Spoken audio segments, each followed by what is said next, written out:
అనేదా భావించొద్దని. ఎందుకంటే నేను మాట్లాడిన సందర్భంలో జడ్చెల్ల గౌరవ శాసనసభ్యులు ఎమ్మెల్యే అనిరుద్ధుడి గారు, ఎక్స్ఎంఎల్ఏ సంపత్ గారు, అట్లాగే స్పోర్ట్స్ చైర్మన్ శివసేన రెడ్డి గారు, ఒబేదుల్లా కోత్వాల్ గారు, ఎక్స్ జెడ్పీ చైర్మన్స్, డిసిసిబి అధ్యక్షుడు విష్ణువర్ధన్ రెడ్డి గారు, ఇంకా వేదికమైనటువంటి నాయకులకు, కార్యకర్తలకు, మరొకసారి మీడియా మిత్రులందరూ కూడా హృదయపూర్వక నమస్కారం తెలియజేస్తూ, ఈనాడు నాకంటే ముందు మాట్లాడిన మిత్రులు చెప్పినట్టుగా ఇది ఇందిరమ్మ ప్రభుత్వం, ప్రజాప్రభుత్వం, పారదర్శకంగా సాగుతున్నటువంటి ప్రభుత్వం. ఈ రోజున ఎన్నో కార్యక్రమాలు జరుగుతూ ఉన్నాయి. మీ కళ్ళారా మీరే చూస్తూ ఉన్నారు.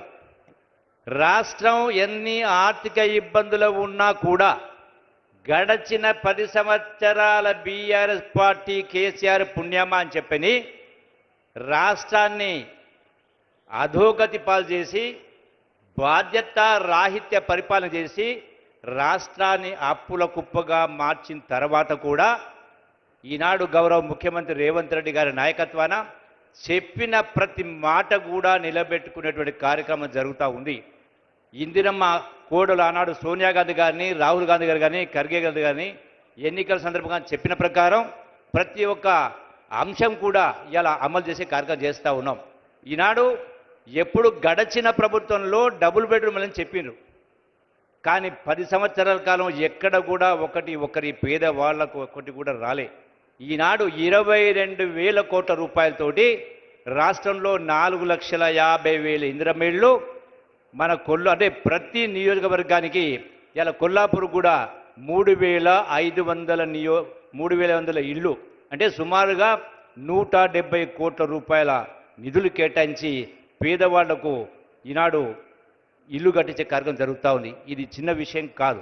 అటనే 22,000 కోట్ల రూపాయల రుణమాఫీ కూడా చేసే కార్యక్రమం చేయడం జరిగింది.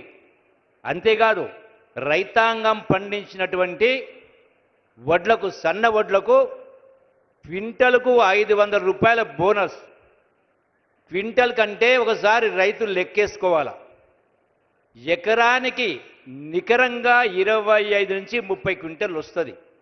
అంటే 500 రూపాయలు లెక్క పెట్టినప్పుడు సుమారుగా 15,000 రూపాయలు, అంటే 3 రైతు భరోసాలకు సమానం. అది ఇస్తూ మళ్ళీ మన పేదవాళ్లకు సన్నబియ్యం ఇస్తూ ఈనాడు గ్యాస్ సిలిండర్లు 500 బోనస్. ఇలా కొందరు బీజేపీ నాయకులు నిన్న కూడా మాట్లాడుతూ ఉన్నారు. ఏం చేసింది కాంగ్రెస్ ప్రభుత్వం కింద? అసలు బీజేపీ ప్రభుత్వానికి, బీజేపీ పార్టీ నాయకులకు మాట్లాడేటువంటి నైతిక అర్హత లేదు. 20 సంవత్సరాల క్రితం తెలంగాణ ఉద్యమం ఉరుతలవుతూ ఉంటే ఆనాడు కేంద్ర ప్రభుత్వం బీజేపీ దేశంలో 3 కొత్త రాష్ట్రాలు ఇచ్చి తెలంగాణ రాష్ట్రాన్ని పక్కన పెట్టింది. ఈనాడు సోనియా గాంధీ గారి పుణ్యం మూలాన పెద్ద మనస్తోటి, ఎందుకంటే తెలంగాణ ఇస్తే ఆంధ్రాలో, తెలంగాణలో కాంగ్రెస్ పార్టీకి రాజకీయంగా నష్టం జరుగుతుందని తెలిసి కూడా కన్న తల్లిగా తెలంగాణ ఉద్యమంలో కన్న బిడ్డలు ప్రాణాలు పోట్టుకుంటే ఆ కన్న తల్లుల కడుపు కోత ఎట్టుంటుందో తెలిసిన కన్న తల్లిగా సోనియా గాంధీ గారు పెద్ద మనసు చేసుకొని ఇలా తెలంగాణ రాష్ట్రం, కాంగ్రెస్ పార్టీ తెలంగాణ రాష్ట్రానికి ఇవ్వడం జరిగింది. ఇలా తెలంగాణ రాష్ట్రం వచ్చింది కాబట్టే, తెచ్చుకున్నాం కాబట్టే ఈనాడు ఇన్ని రకాల అభివృద్ధి సంక్షేమ కార్యక్రమాలు ఒక్కొక్కటిగా మీకు అందుతూ ఉన్నాయి. ఈనాడు ఇంతకుముందు చెప్పినట్టుగా ఆరోగ్య శాఖ మంత్రి చెప్పినట్టుగా ఈనాడు 5 లక్షలు ఉన్నటువంటి ఆరోగ్యశ్రీని ఇలా 10 లక్షల రూపాయలు కూడా పెంచేటువంటి కార్యక్రమం చేయడం జరిగింది. 200 యూనిట్ కరెంటు కాల్స్తే 0 బిల్లు కట్టాల్సినటువంటి అవసరం లేదు. అంతేకాకుండా ఈ రోజున ఇంతకు మిత్రులు చెప్పినట్టుగా బీసీ కులగణన అంటే సమాజంలో ఎన్ని వర్గాలు ఉంటే అందరికీ వాళ్ళ జనాభా ప్రాతిపదికన దామాష పద్ధతిలో 42% రిజర్వేషన్ బీసీలకు కూడా ఈనాడు గౌరవ ముఖ్యమంత్రి రేవంత్ రెడ్డి గారి నాయకత్వం అధ్యక్షతన శాసనసభలో మనం బిల్లు పాస్ చేసుకోవడం జరిగింది. ఇలా మాట్లాడే నాయకులు ఇలా కొల్లాపూర్ అయినా, పాలమూరు జిల్లా అయినా, రాష్ట్రంలో ఉన్న బీజేపీ నాయకులు మాట్లాడాలంటే దమ్ము ధైర్యం ఉంటే మొట్టమొదటగా దేశంలో ఉన్న ప్రధానమంత్రిని ఒప్పించి పార్లమెంటులో బిల్లు పాస్ చేయించాల్సిన అవసరం ఉంది. మీరు అది చేయకుండా సొల్లు మాటలు మాట్లాడే కార్యక్రమం చేస్తూ ఉంటారు. ఈ రోజున మొన్న మనం చూసినాం ఎన్నో రకాల కార్యక్రమాలు జరిగినాయి. మొన్న జరిగినటువంటి వరంగల్లో కేసీఆర్ బీఆర్ఎస్ పార్టీ మీటింగ్ పెట్టి ఈ 1.5 సంవత్సరాల కాంగ్రెస్ పరిపాలన చూస్తూ ఉంటే దుఃఖం వస్తుందని మాట్లాడాడు. నేను ఈ వేదిక ద్వారా కేసీఆర్ను ప్రశ్నిస్తా ఉన్నా, ఎందుకు దుఃఖం వస్తుంది కేసీఆర్ గారు?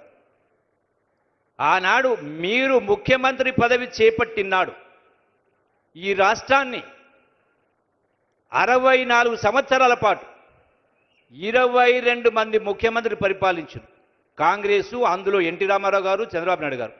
అంటే 65 సంవత్సరాలు 22 మంది ముఖ్యమంత్రి పరిపాలన చేస్తే ఈ రాష్ట్రం పైన ఉన్న అప్పు 75,000 కోట్ల రూపాయలు. ఈ 75,000 కోట్ల రూపాయల అప్పుకు మీరెట్లయితే మహిళలు కానీ రైతులను బ్యాంకులు అప్పు తెచ్చుకుంటారో ప్రభుత్వం కూడా బ్యాంకుల ద్వారా, ప్రపంచ బ్యాంకు ద్వారా, రిజర్వ్ బ్యాంకు ద్వారా అప్పు తెచ్చుకుంటుంది.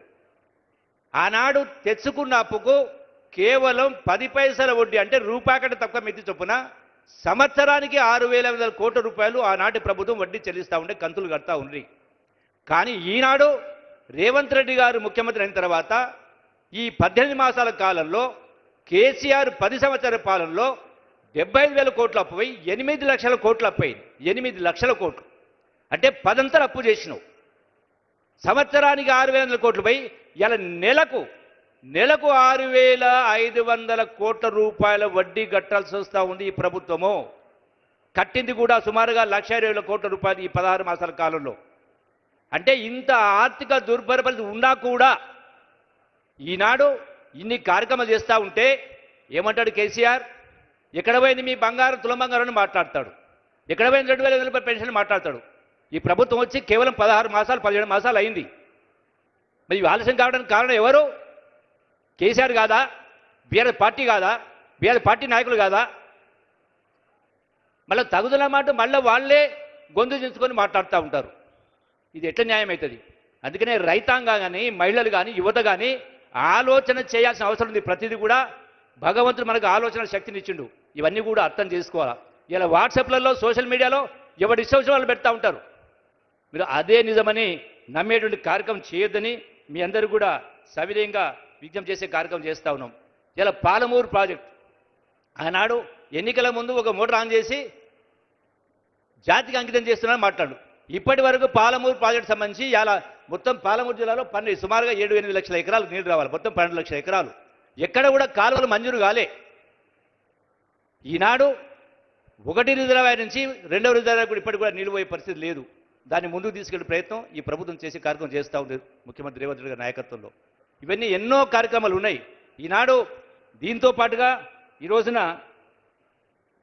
రాష్ట్రంలో ఎన్నో అభివృద్ధి సంక్షేమ కార్యక్రమాలు ఇప్పుడే మనం పునాది రాయి వేసుకున్నాం.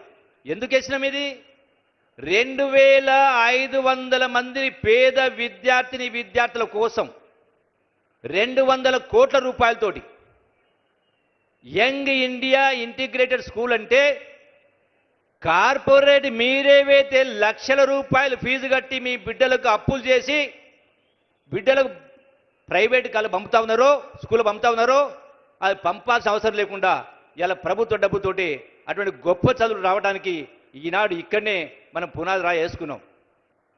1 సంవత్సరం కాలంలో అది పూర్తి చేసే కార్యక్రమం జరుగుతుంది. అంటే పేదవాళ్ళ గురించి అన్ని వరకు ఎస్సీ, ఎస్టీ, బీసీ, మైనార్టీ అంటే కుల వివక్ష లేకుండా అందరూ ఒకే స్కూల్లో చదువుకునేటువంటి వాతావరణం కూడా ఈనాడు ఈ ప్రభుత్వం తీసుకొచ్చేటువంటి కార్యక్రమం చేయడం జరిగింది. మరి ఇన్ని చేస్తూ ఉంటే ఈ రోజున బీఆర్ఎస్ పార్టీ, బీజేపీ రెండు ఒకటై రకరకాల మాటలు మాడుతూ ఉంటారు. బీజేపీ నాయకులు మాట్లాడుతూ ఉంటారు. ఆనాడు ఏం చెప్పిండు మోడీ? బీజేపీ నోట్లను రద్దు చేసి ఆ నల్లధనాన్ని తీసుకొచ్చి ప్రతి దేశంలో ఉన్న ప్రతి రైతు ఖాతాలో, మహిళ ఖాతాలో జన్ ధన్ యోజనని 15 లక్షల రూపాయలు జమ చేస్తానని చెప్పిండు. ఒకరికైనా వచ్చినాయా? ఎవరి ఖాతాలో 10 లక్షలు జమ అయిందా? ఎక్కడ కాలే. అంటే 2 కోట్ల ఉద్యోగాలు ఇస్తామన్నాడు. ఎక్కడైనా ఇచ్చిండ్రా? ఎక్కడ కూడా జరగలే. అందుకే వాళ్ళకు మాట్లాడేటువంటి నైతిక అర్హత ఎక్కడ కూడా మాట్లాడేటువంటి వాళ్ళకి అవకాశం లేదని చెప్పని మీ అందరితో సవినంగా విజ్ఞప్తి చేసే కార్యక్రమం చేస్తూ ఈనాడు ఒకటి విజ్ఞప్తి చేస్తాను. గౌరవ ముఖ్యమంత్రి గారు కూడా, ఎందుకంటే కొల్లాపూర్ కొల్లాపూర్ కోన్ పూస్తాయ్ కొల్లాపూర్ అనే నానుడి. ఈనాడు ఒకవైపున నల్లమల, ఒకవైపున కృష్ణానది, ఎస్సీలు ఎస్టీలు పేదవాళ్ళు చాలామంది ఉన్నారు. ఇంకా ఎన్నో అభివృద్ధి కార్యక్రమాలు జరిగేటువంటి ఉంది కాబట్టి ఈనాడు ముఖ్యంగా ఈ ప్రాంతానికి సంబంధించి 98 జీవో శ్రీశైలం నిర్వాసితులు, ఎందుకంటే 35 సంవత్సరాల కింద ఆనాడు 98 జీవో ఇచ్చిన తర్వాత ఈనాటి వరకు కూడా వాళ్ళకు ఉద్యోగాలు రాలే. కొన్ని వందల మంది ఉన్నారు పేదవాళ్ళు కాబట్టి పెద్ద మనస్తోటి వాళ్ళ యొక్క సమస్యను పరిష్కరించాల్సిన అవసరం ఉంది కాబట్టి వాళ్ళకు ఎందుకంటే చాలా సంవత్సరాలు వాళ్ళ బాధ అయితే వర్ణనాతీతం కాబట్టి వాళ్ళ సమస్య పరిష్కరించాల్సిన అవసరం ఉంది. అట్లాగే రెండవది వాల్మీకి బోయలకు సంబంధించి కూడా ఎస్టీ జాబితాలో చేరినటువంటి ఒక కోరిక ఉంది కాబట్టి దాన్ని కూడా మనం గౌరవ ముఖ్యమంత్రి నాయకత్వంలో అది కూడా ముందుకు తీసుకెళ్లాల్సిన అవసరం ఉంది. అట్లాగే మాదాసి కురువులకు సంబంధించి కూడా ఈ యొక్క షెడ్యూల్ క్యాస్ట్ చేర్చాలని కోరిక ఉంది కాబట్టి దానిపైన కూడా దృష్టి సారించాలని గౌరవ ముఖ్యమంత్రి గారు విజ్ఞప్తి చేస్తూ, అట్లాగే ఈ శ్రీశైలం ముంపులో మునిగినటువంటి కుటుంబాలు చాలా గ్రామాల ఏటిగడ్డ పల్లెల్లో మట్టి మిద్దెలు 40 సంవత్సరాలు దాటి 40 సంవత్సరాలు అవుతా ఉంది. ఇప్పటికే ఆ మట్టి మిద్దెలు కూలి చాలామంది చనిపోయారు. కాబట్టి ఎట్లాగో మనం ఇందిరమల్లి ఇస్తూ ఉన్నాం కాబట్టి అట్లాగే పాలమూరు రంగారెడ్డి రిజర్వ్కి సంబంధించి వాళ్ళకు కూడా R&R ఇవ్వలే. గత ప్రభుత్వం గత ముఖ్యమంత్రి మాయమాటలు చెప్పి ఆ యొక్క ముంపు బాధితులకు వాళ్ళు ఎక్కడో న్యాయం జరగలేదు కాబట్టి వాళ్ళకు ఆ నష్టపరిహారం ఇప్పించాల్సిన అవసరం ఉంది. వాళ్ళకు R&R కూడా ఇప్పాల్సిన అవసరం ఉంది. దాంతోపాటుగా ఇండ్లు లేవు కాబట్టి అదనంగా కొల్లాపూర్ నియోజకవర్గానికి ఒక 3000 ఇండ్లు అదనంగా ఇందిరమల్లి ఇవ్వాలని చెప్పని గౌరవ ముఖ్యమంత్రి గారికి నేను విజ్ఞప్తి చేసేటువంటి కార్యక్రమం చేస్తూ ఉన్నాం.